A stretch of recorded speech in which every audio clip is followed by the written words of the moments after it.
Salut à tous, bienvenue, merci d'être avec nous. Un salon international des inventions, c'est le top départ ce matin, il y a quelques heures, un salon qui vient d'ouvrir, un salon qui va se poursuivre jusqu'au 14, jusqu'à dimanche. On a beaucoup de plaisir d'être avec la directrice de ce salon international des inventions, Gaëlle Grosjean. Bonjour Gaëlle. Bonjour Michel. Merci beaucoup d'être avec nous, c'est un peu le rush. Là vous allez d'interview en interview, donc vous connaissez un peu le truc par cœur. On va essayer de ne pas faire un copier-coller.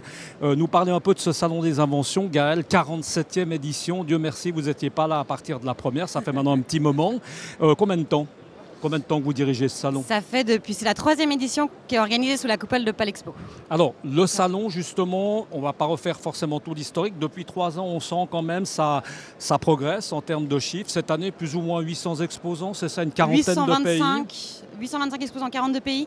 On n'essaie pas de refaire la musique, on essaie vraiment de prolonger le travail que Jean-Luc a commencé il y a 47 ans en respectant l'état d'esprit dans lequel il a créé ce salon. Et puis après, bien sûr, en y ajoutant la touche Palexpo. Alors, inutile de dire, là, on est un peu dans le couloir. Enfin, c'est un des couloirs où est représentée l'Asie. Là, on est en l'occurrence à côté de la Thaïlande. Et puis derrière, il y a la Chine, il y a d'autres pays asiatiques. Alors, on s'en rend compte. C'est vrai qu'on se croirait un peu, mais au Salon des inventions de Singapour, il y a beaucoup d'Asiatiques. Énorme. Alors oui, il y a beaucoup d'Asiatiques, mais en même temps, il faut se rendre compte que la Chine dépose autant de brevets par année que les États-Unis, l'Europe et le Japon réunis. Décidément. Donc, oui, en effet, la Chine est très présente. Bon, la Thaïlande aussi, mais il faut aussi se rendre compte qu'ils déposent beaucoup plus de brevets que nous par année, donc forcément, ils ont plus d'inventions. Et comme chaque invention présentée au salon est nouvelle, du coup, c'est des pays qui ont beaucoup de facilité à ramener des nouvelles inventions qui n'ont jamais été présentées chaque année. C'est important de dire effectivement que chaque invention ne va pas être présentée. Donc là, c'est une totale découverte pour les gens qui viennent ici à ce salon des inventions. Avant qu'on oublie, on rappelle vite comme ça le côté pratique. Le salon est ouvert tous les jours. De quelle heure à quelle heure ? Du mercredi au samedi de 9h30 à 18h et le dimanche de 9h30 à 17h. Voilà, ça nous évitera d'oublier pour la suite. On va revenir quand même à ces inventions. Le but avoué de ces exposants, c'est lequel? Évidemment, ils viennent nous présenter leur invention. Puis ensuite, le cheminement pour eux, c'est quoi? C'est d'arriver à vendre, à trouver peut-être des commerciaux, des gens qui rachètent leurs brevets, c'est ça? Alors, le rôle du salon, c'est de créer une plateforme de contact entre tous les acteurs du monde de l'innovation et de l'invention. Donc chaque exposant qui vient ici avec son invention qui a un brevet, soit la demande de brevet est en cours, soit le brevet est déjà accordé, il vient ici dans l'espoir de rencontrer des gens qui vont plus tard l'aider, soit à investir dans son projet, soit à commercialiser son projet, soit à distribuer son projet, soit alors à vendre son brevet. Difficile peut-être de dire, je ne sais pas s'il y a des statistiques, c'est peut-être la question piège malgré moi, mais au milieu de ces 820 comme ça exposants, est-ce qu'on sait déjà le nombre qui vont... on peut dire trouver le succès, qui vont arriver à faire quelque chose de leur invention? Ça, on a des statistiques, par exemple, par rapport à ça? C'est des statistiques qui sont absolument impossibles à recueillir. Mais par contre, ce qu'on sait, nous, c'est quand il y a eu des success stories dans le salon, parce que l'inventeur nous écrit des mails ou nous appelle. Enfin, ils ne le font pas tous, mais certains le font. Ça peut être 2 mois, 2 semaines, 3 ans ou 12 ans après pour nous dire au Salon des inventions de Genève, j'ai rencontré tel fabricant et puis je viens de signer un contrat à plusieurs millions, alors merci. Donc on a quelques jolies histoires de success story comme ça, mais c'est vrai qu'en termes de statistiques pures par année, c'est impossible à dire. Et là, par exemple, dans ces 47 ans, encore une fois, heureusement, vous n'étiez pas là pour nous le dire, mais est-ce qu'on sait s'il y a des inventions dont on se sert, par exemple, aujourd'hui tous les jours? Est-ce qu'il y a des trucs incontournables qui sont venus là, où maintenant on se dit bêtement, on se dit tiens, c'est parti de Genève, il y a certainement des choses peut-être qu'on utilise au quotidien, non? Oui, absolument. Alors, pour la petite histoire, je crois que c'est la première accroche que Jean-Luc Vincent m'a fait lorsqu'il m'a présenté le salon.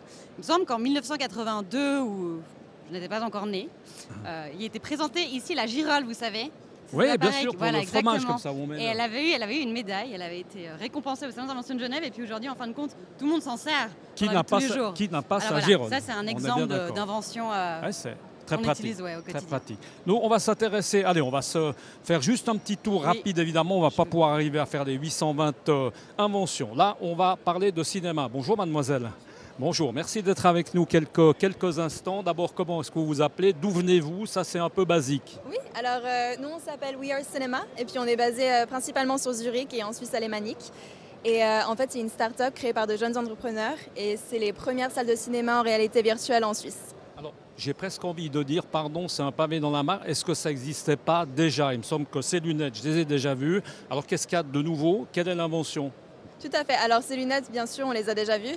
Alors l'invention, c'est qu'en fait, c'est vraiment une start-up. C'est vraiment les premières salles de cinéma de réalité virtuelle en Suisse. Et la compagnie, en fait, elle essaye vraiment de promouvoir la réalité virtuelle en tant que quelque chose, une activité très sociale et pas quelque chose d'individuel. Et c'est vraiment partager cette expérience, partager les émotions qu'on puisse partager au cinéma, pendant un film. Donc c'est vraiment ce côté-là. Donc là, les gens viennent là, ils s'assoient un petit moment, on leur met un film, on peut choisir le film. Il y a un film comme ça qui passe. Comment ça se passe concrètement? Alors tout à fait. En fait, les gens peuvent venir essayer la réalité virtuelle. Donc on a plusieurs petits films qu'on propose. Par exemple, on peut les faire sauter d'un avion ou bien descendre une piste de ski ou faire une randonnée au-dessus d'une montagne. On a des petits films comiques aussi en anglais. Donc on a plein de différentes choses qu'ils peuvent essayer ici. Merci beaucoup, mademoiselle. Bonne suite de salon. Ça ne fait que commencer. Et puis, bonne chance à vous. Merci beaucoup. On continue, Gaël. On va continuer. Là, on va s'intéresser à une autre invention. On va quand même peut-être juste parler 2 minutes à Gérard Sermier. Gérard Sermier, bonjour Gérard. Bonjour. Merci beaucoup. Juste 2 secondes parce que ça va te concerner. Responsable de la presse pour ce salon. On voit beaucoup d'Asiatiques. On voit qu'il y a beaucoup de nationalités représentées. Alors, en termes justement de journalistes, en termes d'intérêt, ça se passe comment? On a l'impression que toute la presse mondiale est là. Oui, c'est à l'image du salon. Ça va de la télévision nationale chinoise à NHK, ça va de l'agence russe TASS aux télévisions françaises et bien entendu tous les médias suisses. C'est vraiment le reflet de ce qu'on voit ici. Il y a 44 pays et plus que ça de pays intéressés au niveau médiatique. Intéressant aussi, on a dit avec Gaëlle, elle est un peu plus jeune que nous, elle avait un peu moins de recul par rapport à ses 47 ans. C'est que ça fait un bon petit moment que tu es dans ce salon. Là aussi, par rapport à la presse, on sent que ça bouge, ça monte beaucoup par rapport aux autres années. On a moins de journalistes, mais plus de médias, paradoxalement. Le regroupement des médias fait qu'une personne va nous faire des papiers pour plusieurs journaux. Et puis il y a tous les pools qui existent et toutes les télévisions qui sont des véritables chaînes. Je veux dire, quand ça passe au 19h30, ça passe sur TV5 Monde. Merci beaucoup. On va s'intéresser à ce monsieur. Gaël, restez avec nous, hein. Vous êtes très précieuse. Bonjour monsieur. Bonjour. Que faites-vous? Racontez-nous un petit peu ce que vous avez inventé. Qu'est-ce qu'on découvre chez vous? Nous, on n'a rien inventé. C'est original pour un salon des inventions, ça commence plutôt bien. On a pu se positionner sur la partie innovation, mais en gros, notre rôle, c'est chef d'orchestre. Donc, on a décidé de venir avec un échantillon de sociétés qui sont dans le domaine mobilité, énergie renouvelable, donc éolienne, avec également des investisseurs et puis traitement des déchets. Gaël, pendant qu'on y est, c'est vrai qu'il y a beaucoup, merci beaucoup monsieur, et il y a beaucoup de gens, enfin il y a beaucoup de stands, beaucoup d'inventions par rapport justement à toutes ces énergies renouvelables, on est d'accord, c'est quelque chose qui prend de la place dans le salon. C'est une des grandes tendances d'aujourd'hui en fait, la mobilité verte, les énergies renouvelables, comment on va se déplacer, comment on va vivre demain en polluant moins en fin de compte. C'est ça, là on va s'intéresser peut-être à la mise à jour. Bonjour monsieur. On va vous déranger, merci beaucoup Gaël, on va vous déranger 2 minutes, un instant. Racontez-nous un peu ce que vous faites, c'est quoi? C'est une synchronisation d'agenda, c'est un peu ça? WeSync Up, c'est une start-up genevoise en fait. Dans les nouvelles technologies, on a développé une application mobile qui permet de synchroniser les agendas de divers participants afin de faciliter la prise de rendez-vous. Parce que c'est vrai que le plus compliqué dans un rendez-vous, c'est vraiment de l'organiser, surtout quand vous êtes 3 ou 4 participants. Il y a tout le temps une personne qui ne peut pas, il faut rappeler la première. Vous partez dans une boucle infernale et personne n'arrive. Et vous, par exemple, qu'est-ce qui vous a motivé à venir cette année? Vous cherchez quoi? Vous cherchez à vendre ce que vous avez inventé? Vous cherchez des investisseurs? Qu'est-ce que vous cherchez? Alors oui, effectivement, nous avons fait un concept qui a été prouvé. Maintenant, nous avons fait la version bêta. Nous souhaitons la commercialiser. Nous cherchons des investisseurs et aussi des utilisateurs. Merci beaucoup en tout cas, bonne chance pour la suite de votre salon. Gaël, on a fait le tour. Ce serait prétentieux de dire qu'on a fait le tour. On a fait un tout petit tour, on n'a fait que 3 exposants, on le rappelle, sur à peu près 820.